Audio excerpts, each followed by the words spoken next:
কখনো কি এমন কোনো বিকেল এসেছে যেখানে এক প্লেট ফুচকা আর টুকটাক বৃষ্টির শব্দ তোমার হাজারটা চিন্তাকে কিছুক্ষণের জন্য থামিয়ে দিয়েছে? আমার জীবনে এমন একটা বিকেল এসেছিল। সেদিন আকাশটা সকাল থেকে মেঘে ঢাকা ছিল, বাতাসে কেমন যেন একটা শান্ত গন্ধ। কিছুক্ষণ পরেই বৃষ্টি নামলো। সবাই তাড়াহুড়ো করে আশ্রয় খুঁজতে ব্যস্ত, আর আমি রাস্তার পাশে একটা ছোট্ট ফুচকার দোকানের সামনে দাঁড়িয়েছিলাম। পাশে ধোঁয়া ওঠা চটপটি, সামনে ঝিরিঝিরি বৃষ্টি, আর আশেপাশে এক অদ্ভুত শান্ত পরিবেশ। প্রথমে ফুচকাটা মুখে দিতেই মনে হলো কতদিন পরে যেন নিজের জন্য একটু সময় বের করেছি। এতদিন শুধু দায়িত্ব, ব্যস্ততা, মানুষের কথা আর ভবিষ্যতের চিন্তায় নিজেকে কোথায় হারিয়ে ফেলেছিলাম। বৃষ্টির ফোঁটাগুলো ধীরে ধীরে হাত আর মুখে এসে পড়ছিল। আমি সেগুলো মুছেও দিচ্ছিলাম না।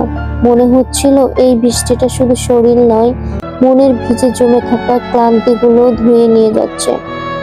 চারপাশে তাকিয়ে দেখলাম কেউ ছাতা নিয়ে দৌড়াচ্ছে, কেউ ভিজতে ভিজতে হাসছে, কেউ আবার নিজের মানুষটার সঙ্গে এক প্লেট ফুচকা ভাগ করে খাচ্ছে।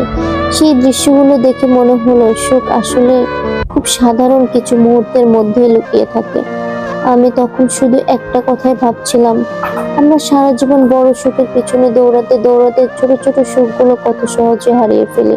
অথচ এক প্লেট ফুচকা, এক বাটি চটপটি আর বৃষ্টি ভেজে একটা বিকেল যে এতটা শান্তি দিতে পারে সেটা হয়তো আগে কখনোই বুঝিনি। জীবনের অনেক কিছু আমাদের ইচ্ছে মতো হয় না। কিছু মানুষ চলে যায়, কিছু স্বপ্ন ভেঙে যায়, কিছু অপেক্ষা শেষ হয়, তবুও জীবন থেমে থাকে না। ঠিক বৃষ্টির মতোই ঝরে পড়ে, তারপরও আবার একসময় আকাশ পরিষ্কার হয়ে যায়। সেদিন আমি কোনো বড় সিদ্ধান্ত নিইনি, কাউকে কিছু প্রমাণ করার চেষ্টাও করিনি। শুধু নিজের সঙ্গে কয়েকটা মুহূর্ত কাটিয়েছিলাম। বুঝেছিলাম মাঝে মাঝে নিজের মনকে ভালো রাখার জন্য খুব বেশি কিছু দরকার হয় না। দরকার শুধু একটু সময়, একটু বৃষ্টি আর প্রিয় কোনো খাবারের সঙ্গে কিছু নীরব অনুভূতি। ফুচকার শেষ টুকরোটা খেয়ে যখন দোকান থেকে বের হলাম তখনও বৃষ্টি পড়ছিল, কিন্তু একবারও আর বৃষ্টিটা কষ্টের মনে হচ্ছিল না। মনে হচ্ছিল জীবনের সব দুশ্চিন্তার মাঝে এমন কিছু মুহূর্ত থাকে যেগুলো মানুষের আবার নতুন করে হাসতে শেখায়। হয়তো এই কারণে আজও যখন বৃষ্টি নামে আমার মনে পড়ে যায় সেই বিকেলের কথা।